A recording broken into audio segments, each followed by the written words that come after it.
Welcome back. Maine Democrats have less than 3 weeks to pick a candidate to replace embattled Maine Democratic Senate candidate Graham Platner. And the race is on. Even as sources tell NBC News, Platner may not officially file his paperwork to withdraw until the Monday deadline. So far, 6 candidates have tossed their names in the ring. Maine Democratic leaders have suggested they'll hold a delegate convention before the July 27th deadline to certify a replacement nominee. But details of how that would work remain unclear. Joining me now is one of those candidates, Jordan Wood, a former congressional staffer who ran for the seat of retiring Congressman Jared Golden in last month's primary. Thank you so much for joining me. Really appreciate it. Thanks for having me. So let's start with your decision to get into this race. You briefly ran for the seat before switching and making an unsuccessful bid to be the Democratic candidate to replace retiring Congressman Jared Golden. What is your strategy to win a Senate race when you were not successful in that House primary? Yeah, so this emergency is unprecedented for our state. I think any state to be dealing with. We need to keep focused on the goal of defeating Susan Collins in November to elect a Democratic majority that is going to stand up to Trump, hold him accountable, but more importantly, deliver for the people of Maine. And we've got to come out with a candidate here that is best positioned to do that. And I think we need to both continue to carry on the movement, the platform that was supported in the primary, and separate the candidate in Graham Platner, who has demonstrated he is too flawed to carry on. But, I campaigned with Graham Platner, actually was in the Senate race before going over to the House race.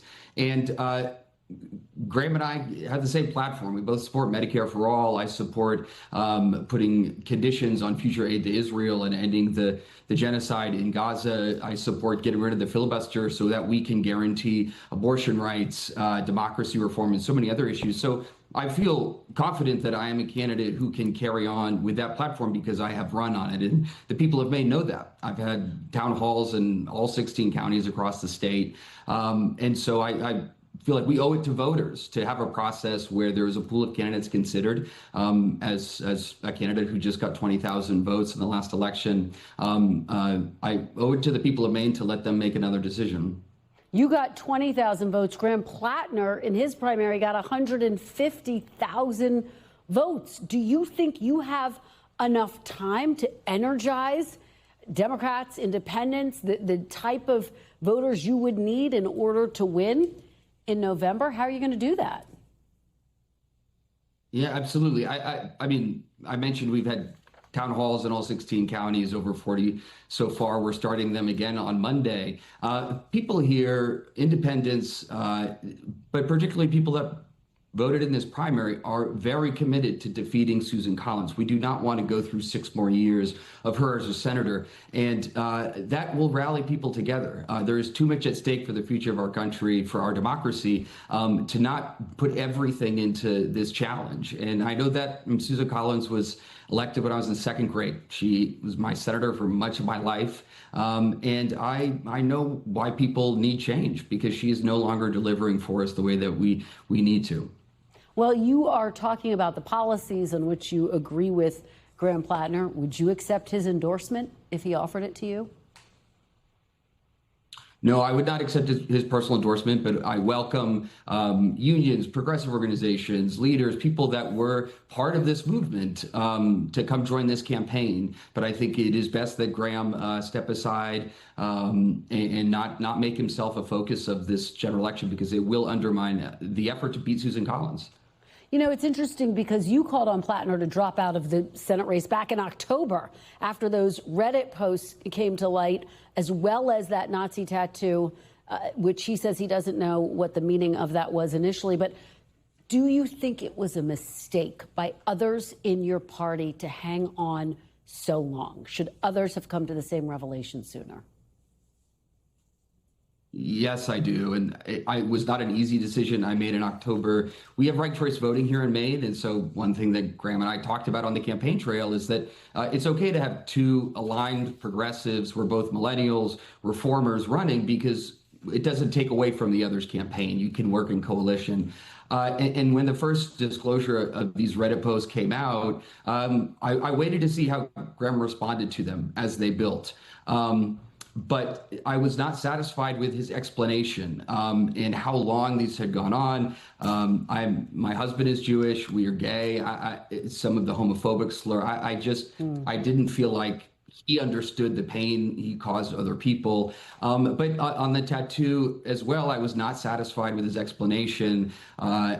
As I said at the time, I've heard rumors since early September that this tattoo existed. I did not believe it. It was shocking that was true, but I do not believe in so many people I talk to and supporters that it does not make sense that, Jordan, you would have heard this rumor before Graham knew it had been on his chest for 18 years. But to me, Graham was lying about that.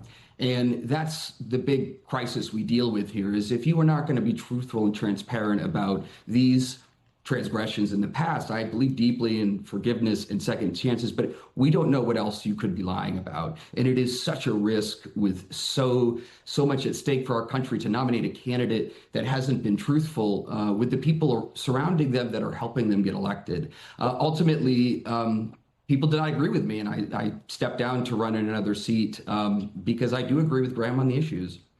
Let me ask you, because Platner has yet to formally withdraw from the race.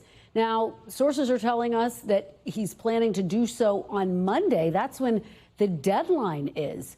What's your reaction to him pushing it all the way to the deadline? And are you concerned that whoever his replacement is will be challenged to unify the party, given the fact that he's really criticized the establishment of the party on his way out? Yeah, we take a different approach to this. I do think, I'm not sure why he's waiting till Monday, maybe till the process is finalized, but it's pretty well known now. But he is stepping aside, and I think there is a lot of work to do in a short amount of time to bring this party together. But I believe that voters in Maine, they know me. I have campaigned across the state for a year. They know that my agenda, the platform I'm running on, has been consistent since before Graham even got in this race. People are craving a new generation of leaders, young people to run. Graham is a few years older than I am, and I all of this allows me to. I do not hold resentment or any grudges that over time I was correct. I want to bring people together, move on, so that we can defeat Susan Collins. And that is what I hear from voters, supporters who ask me to stay in the race, who ask me to do this and put my name forward. And I believe just uniquely positioned to do this. Jordan, you call yourself a progressive reformer. Do you think this crisis with Graham Platner has set back the progressive movement? No, the movement is so much bigger than one person, and I believe that. When I decided to get in this race, I was told by an establishment that I was too progressive, that I was too young, and also that Maine was not a place that was going to elect the first gay man to the U.S. Senate. The last one really bothered me a lot because that's not who we are as Mainers. We're a very independent and welcoming place. We're the first state that passed gay marriage over ballot initiative. And we will prove the skeptics wrong. There are a lot of people that are saying this Senate race is lost. The people of Maine do not believe that. We will come together. We will deliver change. And Susan Collins is running for her 6th term, and she was supposed to run for 2. People want new leadership that is going to deliver for us and stand up to Trump and his lawlessness. All right, Jordan Wood, thank you so much for joining us. We're going to track every single twist and turn. We appreciate your perspective today. Thanks for having me. Thank you so much. Coming up after the break, midterm missteps. Democrats navigate their mess in Maine as Republicans struggle to keep President Trump focused on affordability issues. The panel's next. You're watching Meet the Press now.